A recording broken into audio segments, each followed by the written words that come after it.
everyone, I'm Jana and this is my best friend Edel. And today we're here together. So last time we did the Skype recording.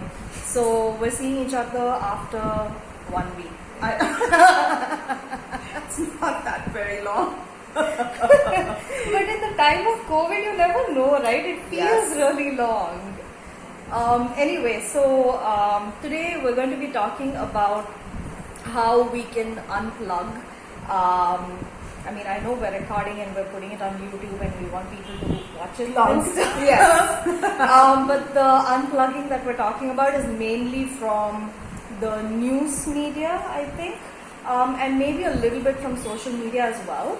But we still want you to watch the video, so thank you very much. We're just going to dive right into it. There isn't really much to elaborate on this. How do we unplug? Like, how do we go about unplugging? Because it can be a little overwhelming for people who are, left with their own thoughts, and then they use it as a distraction to, get away from that. So what do we do? Oh, you're sorry. Okay. Oh, I thought she was like. I thought you were having this rhetorical moment where you just talk and then you were just like yeah. So I was just waiting and there was silence. Sorry. Right. Okay. Just like everything else, by failing, I think we plug in and then we will succumb to temptation, and then we'll unplug again, and then. Because that's what we've gotten our fix, right? We've gotten used to this pandemic fix now. And now life as we know it is no longer going to exist. It's going to be a new reality. So we constantly want to make sure that we have all the info. And then when we get the info, it's so toxic that we are like, why did I seek this out? So we'll go away and then we'll come back. Let's just make sure that maybe the gaps between the time that we relax gets longer between the relaxes. And be kind, because we are living in unprecedented times. There's no point of reference for us. So it's okay to come up and fail many times and then succeed. And know it's a journey. I would not, the second somebody says unplugging, I immediately imagine the Unabomber. And I'm not sure I want to get so off grid. I'm not sure I want to.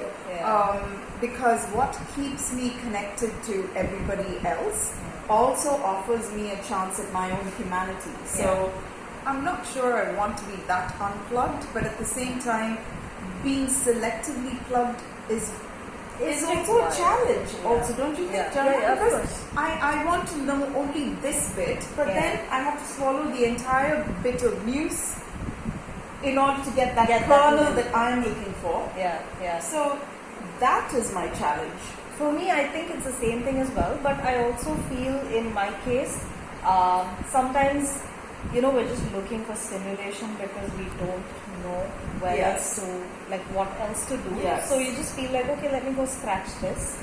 And then we get succumbed into it. So I think being able to differentiate in terms of what is required and what is helpful, I think that again it depends from person to person, because somebody may be just looking for stimulation and want to go through all the information that's provided. And especially I've noticed, I don't know how the internet works. I think it has like the CBD underbelly which just knows what shows you're watching on Netflix, on Prime. And then the next time you open your Google browser, you see an article about something you watched on Netflix. I'm like, how is that happening? So I think they also cater to people very specifically based on the taste that we have, which is a little creepy, I feel. But I think you have to wade through that information as well to get to what you really want. And also with COVID, it's looming large. It's something that we're exposed to every single day. And I think the news that is provided to us I think sometimes selectively you just need to choose to not read every single article about it, Yes. because it can be overwhelming and it can also be terrifying, because is it not enough that we're already going through this as a whole community, that you need some more information about it to make yourself miserable, and then what exactly are you getting out of it? If you're able to contribute to making things a little bit better, you stay on top of the news. Like, you are a doctor, so for you to read things about what is going on in the world related to this specific condition, it's helpful to you because you may be able to this thing. But does it always work? No, I selectively read only medical literature. There's so much to learn about COVID, and no, popular media does not serve you that at all. Like, I find no use. If I cannot even lie and say I watch the news so I can learn something about COVID, and I'm fighting in the front lines. So no, for me, I have to go selectively to literature that's published by authorized journals, and then I have to read them, and that gives me information. Yeah. But popular media, no, it doesn't provide me with any info at all. And I also think one way of unplugging is by, going for a walk. I mean, wherever you have the space. I know not everybody has the privilege of doing that. But taking up some activity that will take your mind off of what is going on outside, at least for some period of time. Yes. I think that will help. Anything that you think might help you, and maybe reading books, or getting lost at least for a brief period of time, to bring that sense of normalcy to what is the new normal now. I think that will be another good way to go about trying to unplug. So I guess this topic doesn't really feel like a lot, but I think it might be nice. I mean, sometimes we don't know how to unplug, right? It becomes That's a little true. bit, Yes. it feels like we have to stay plugged in because everybody else is talking about it. Yes. And you feel the compulsion to just keep going and feeding yourself information that might really not help at all. So this is just a little bit that we thought we would do to let you know that, I guess eventually things will be okay. We don't know when that is. When I say okay, I don't mean like how it used to be. Oh, that's gone. That's gone. But at least to a certain extent, we feel like we're trying to adjust to what is the new normal and trying to make the best of what we have at this point. I think the new normal will have a lot of PTSD, some sort of an emotional PTSD. I think both of us have been very blessed that our quarantine was more of a learning experience than anything else. Yeah. It was like a boot camp, so to speak.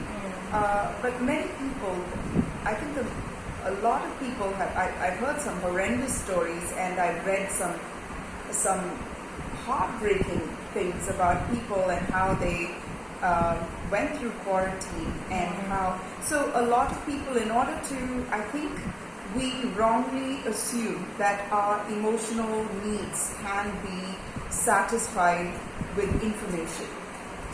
We think that I'm feeling lonely, so let me learn about loneliness, or I'm in a really bad relationship, so let me learn about what a bad relationship is. Information overload is not an answer to something that's screaming from the middle of your emotions. And I think the only way to heal emotions is not chase after, to go after real connection with people, and not the shadow of what connection could feel like. I can go after real happiness, which would involve work, which would involve effort, which would involve a long period of time of doing one endeavor before I see the results of my hard work, and that is happiness. Many people, I can also take a swig of alcohol and generate that feeling of what I think happiness should feel like. And most of my life, the quarantine taught me that most of my life has been I had plastered my life with feelings of success, feelings of connection, feelings of love, feelings of joy, feelings of hope, whereas I didn't have any actions to back it up. So if one of the biggest and most positive side effects of unplugging is that we will actually live a life that will generate joy. And also it'll give you that time to understand that you need to put in more for yourself. Yes. It's not just about collecting and like you said, right? Plastering things on yourself. Yes. And expecting things will change. So I hope that the people who are most vulnerable to kind of a PTSD from if you've had like a very bad quarantine, that you won't. The solution is not in gathering information into your head and learning everything you can about one catastrophe.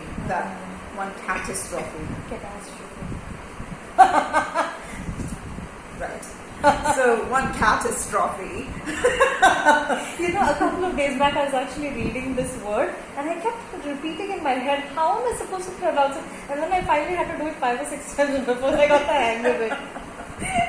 So, So we're not going to, we had a tsunami that happened in 2004, and then there were people constantly, you can go on, and then there is this lady who is the heir of the Winchester fortune, the Winchester rifles, and she got it into her head that if she were to not complete the construction of her household, she will not die or something like that. So she built this incredibly bizarre and amazing and fantastical home with all these blind alleys and rooms, and well, she died in the end. So I don't know why, so what is going to happen will happen, and that's not a fatalistic thing. Yeah. And gathering information like a magpie or a chipmunk, nuts. That's not the solution. So there is a solution that this, if at all, and you want a message, information is not gathering information, being plugged in because you think if you know something is somehow prepared, is like saying just because I watched a war movie, I'm now prepared to go and face an enemy and fight the enemy. It's just not that. Yeah. So let's just information is not the same as wisdom or knowledge. Really, it's not, Yeah. and it's not practical. There are people out there who are trained to, like when the tsunami happened, the Coast Guard was employed and they did such a phenomenal job. When we had the floods in 2015, we had the rapid response team come in, and these are people who are trained to do it. Right now the doctors are in the forefront, so we are trained to do this. When we are untrained for something and we feel a sense of helplessness, we assume that plastering information will. I mean, and again, we've talked about this before as well. Yes. And you've seen me do that. I do that all the time. Yeah? It's a human condition. I maybe you've just sort of not made it so obvious because it hasn't it hasn't been something that I noticed so much.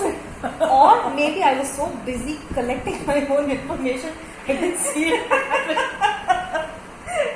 Well, that can happen. Yeah. Yeah. And what I realized was no matter how much information I gathered, the feelings that I had to experience was not something that could be sorted from getting more from the outside.